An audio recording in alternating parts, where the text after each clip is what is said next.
Maksudnya kambing tu banyak. Dekat satu gunung tu kambing tu dibagi semua. Lepas tu orang Arab tu balik ke kampung dia kan. Orang Arab dia cakap apa tau? Masuklah agama Islam, sebab siapa masuk agama Islam akan dapat hadiah. Macam aku ni dapat hadiah banyak. So bila dia dah cakap macam itu, satu kampung tu datang rumah Nabi. Semua nak kambing. So bila Nabi pun balik daripada mengembala kambing tu, Nabi pun balik kat rumah Siti Khadijah kan.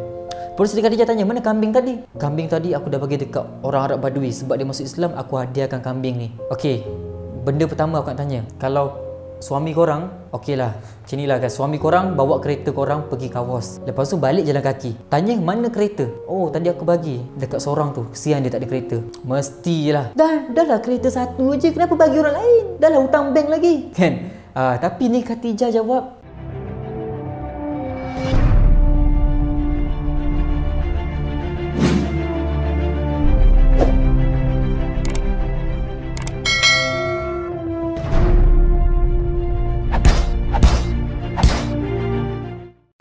dah lah kereta satu je, kenapa bagi orang lain?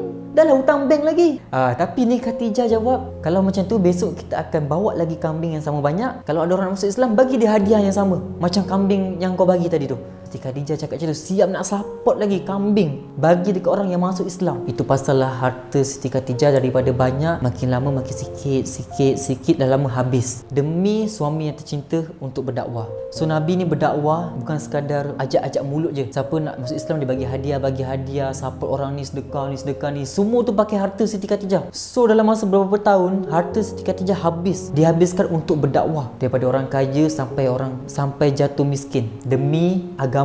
Sebelum Islam datang, sebelum Nabi Muhammad diutus menjadi Nabi, hidup orang ni happy, bahagia, seronok sebab banyak harta. Tapi selepas Nabi Muhammad diutus menjadi Nabi, hidup mereka jadi susah sebab orang kena perlu berdakwah. Berdakwah bukan dekat satu kampung je, kena sebarkan satu dunia. Satu dunia kena tahu, semua kena masuk Islam. So beban yang Nabi pikul ni memang cukup berat. Inilah wanita pertama yang betul-betul support Nabi, bagi duit, bagi harta, korbankan ni, korbankan tu, semua. Inilah Siti Khadijah yang kena ada dekat setiap rumah lelaki berkahwin.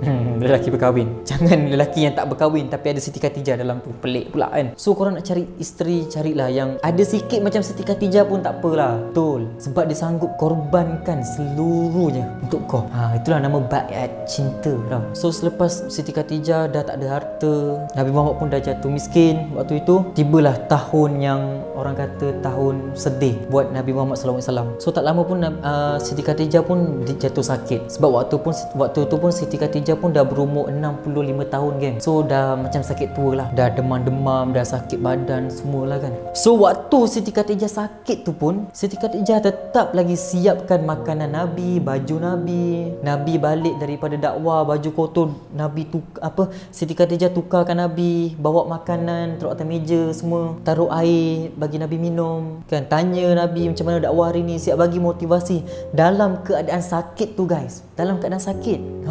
Ini senang cakapnya sakit sakaratul maut lah. Sakit yang tak ada ubat. Sakit orang dah nak meninggal kan. Kira dah hujung-hujung lah kan. Lepas tu Siti Khadijah pun dah hantar makanan. So Siti Khadijah pun pergi ke dapur untuk ambilkan, saya tak pastilah ambilkan apa, roti ke apa kan. Tak lama tu Jibril datang jumpa Nabi.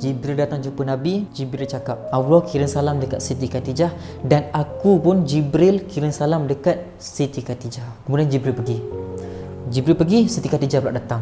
Lepas tu Nabi cakap dekat Siti Khadijah, wahai isteriku, tadi Jibril baru saja datang jumpa aku dan dia sampaikan pesan dekat kau. Lepas tu Siti Khadijah pun jawablah kan, pesan apa? Lepas tu Nabi Muhammad pun cakap, Allah kirim salam dan malaikat Jibril pun kirim salam dekat kau. Tanda, faham tak?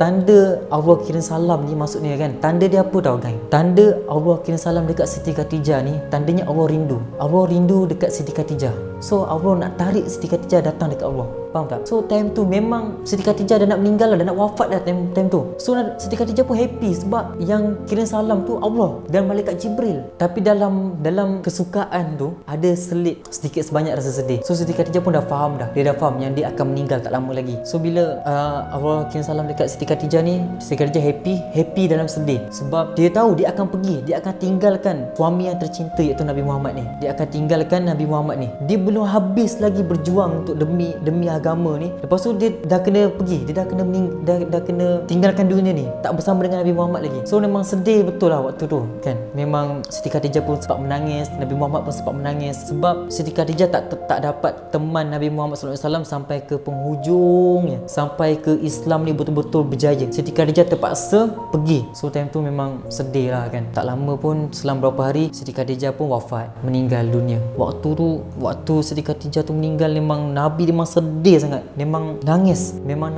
Apa orang kata sampai terisak-risak lah, sampai tak boleh nak berkata apa-apa kan. Sebab yelah, penduduk Mekah semua dah tak suka kat Nabi. Semua kutuk-kutuk, semua dah benci Nabi sebab dakwah. So orang yang dia bergantung pada waktu itu iaitu isteri dia sajalah, Siti Khadijah. Tapi sekarang Siti Khadijah dah meninggal. So tak ada lagi dah orang yang bagi motivasi, orang yang sediakan makanan, orang yang bagi semangat, kata-kata semangat untuk Nabi terus berdakwah. Orang tu dah tak ada lagi dah. Wafatlah Siti Khadijah. So memang tahun tu digelarkan tahun yang sedih. Waktu Siti Khadijah meninggal, ada lagi anak-anak Nabi Muhammad yang kecil. So ada lagi anak-anak yang kecil tu, ada satu wanita ni datang, iaitu nama, saya tak ingat nama, maybe Ummu Kalsum ataupun Ummu Salamah, datang offer diri untuk bernikah dengan Nabi supaya dia boleh jaga anak-anak Nabi. So Nabi pun nikahi Ummu Salamah ataupun Ummu Kalsum, saya tak ingat nama, tapi Nabi berkahwin dengan wanita ni dan wanita ini tolong jaga-jaga anak Nabi. Tapi dah tua jugalah, kurang umur 50 atas kan, macam itulah. So tak lama tu, selang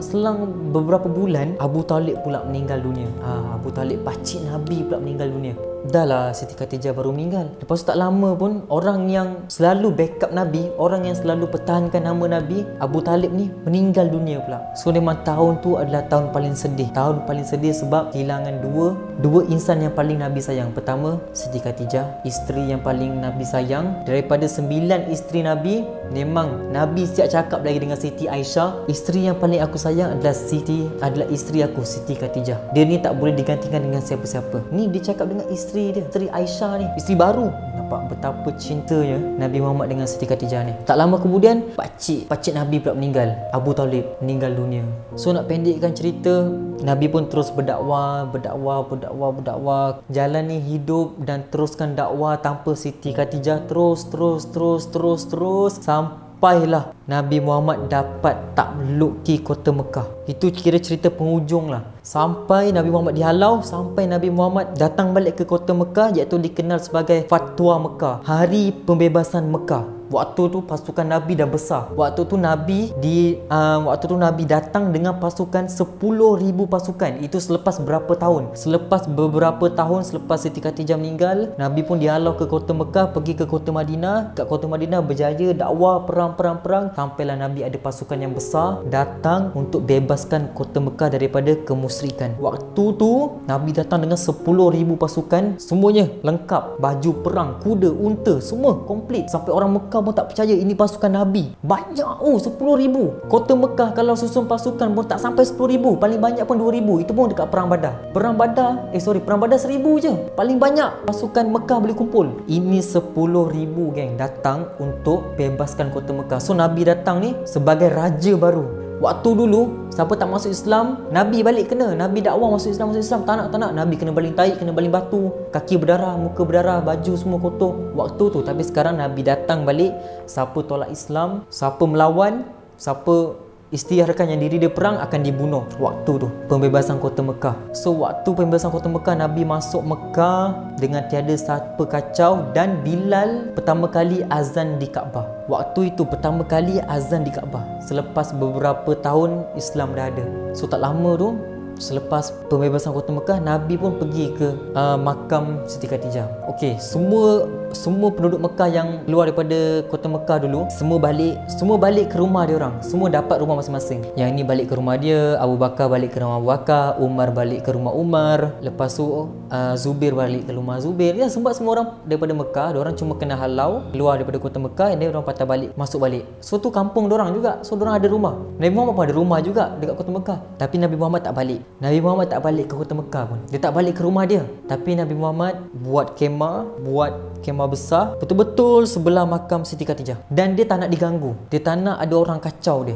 Dia nak spend time dengan Siti Khatijah pada waktu itu. Tapi Siti Khatijah dah meninggal, dah dalam kubur, dah terbaring dalam kubur waktu tu. So selama berminggu jugalah Nabi kat situ kan, bermalam dengan Siti Khatijah. Dia nak berdoa-doaan je. Dia kata tak nak ada siapa-siapa kacau. Aku nak dating dengan Siti Khatijah je. Tapi Siti Khatijah dah meninggal. So setiap malam Nabi bercerita dengan Siti Khatijah kan. Dia cakap dekat kubur Siti Khatijah tu kan. Ini sebenarnya bukan ajaran sesat, bukan apa ya?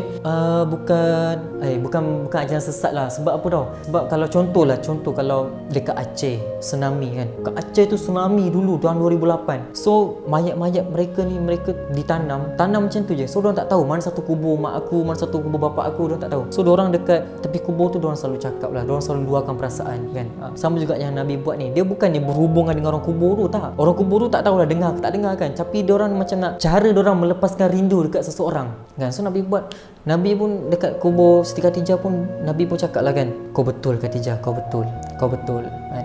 Nabi ingat lagi perkataan Siti Khatijah, agama ni akan menang, Allah akan menangkan agama kau ini. Lepas tu Nabi cakap, kau betul Siti Khatijah, kau betul Khatijah. Kita sekarang dah menang. Agama Allah sekarang orang dah tahu. Sekarang pun penduduk Mekah dah boleh terima agama Islam, dah boleh terima agama yang aku ajar dulu. Kau betul Siti Khatijah, kau betul Siti Khatijah. So Nabi ulang-ulang je cakap setiap malam, sampailah untuk beberapa belas hari macam itulah. So kalau kita nak ambil pengajaran daripada sini, kisah Siti Khatijah ni memang banyak. Sebab kata orang tak habis lah kalau kita nak cerita pasal Siti Khatijah ni. Apa yang saya cerita hari ni adalah sedikit sebanyak gambaran ataupun pengetahuan untuk korang. Sebenarnya kalau korang nak cari lagi cerita tentang Siti Khatijah ni, banyak lagi, macam-macam ada kan. Yang saya cerita ni kira sikit je lah, sebenarnya banyak lagi tau. So apa pengajaran yang kita dapat kat sini kan, walaupun suami tu tak kerja ke, malas ke, jahat ke kan, tak kisahlah suami korang macam mana pun, tapi dia tetap suami korang juga. Tetap layan baik. Tugas seorang isteri adalah melayan suami dengan baik dan memberikan apa yang dia nak. Tak kisah dia jahat ke, dia baik ke. Dan salah satunya saya nak pesan untuk wanita-wanita di luar sana, tolong jaga aib sendiri. Tolong jaga aib suami. Contoh kalau korang gaduh dengan suami korang, tak perlu korang nak update dekat Instagram, tak perlu korang nak buat status dekat Facebook, tak perlu. Sebab kalau 10 kali pun kau buat status, kau buat ayat mantap sekali pun, tak mungkin lah ada orang datang tolong. Contohlah kau buat status, hari ni aku tak makan, suami aku malas kerja, suruh kerja tak nak, minta duit orang tua je, lepas tu dekat rumah tak ada beras, buat status macam ni. Rasa ada orang nak tolong ke kak? Tak ada orang nak tolong kak. Bertambah orang bahan adalah. So jaga aib suami dan aib family korang sendiri. Masalah kita tak perlu orang lain tahu, biar kita yang selesaikan sendiri. So thank you sebab tengok Jejak Khalifah. Semoga video ni memberi manfaat untuk korang. Semoga dapat ilmu baru. Apa yang saya sampaikan ni pun tak selengkap sangat, tapi tak apa kan, bolehlah untuk jadikan pengetahuan korang sendiri. Dan jangan lupa korang subscribe channel ni Jejak Khalifah, dan jangan lupa komen dan share. Okay, so jumpa untuk next video. Bye bye. Assalamualaikum.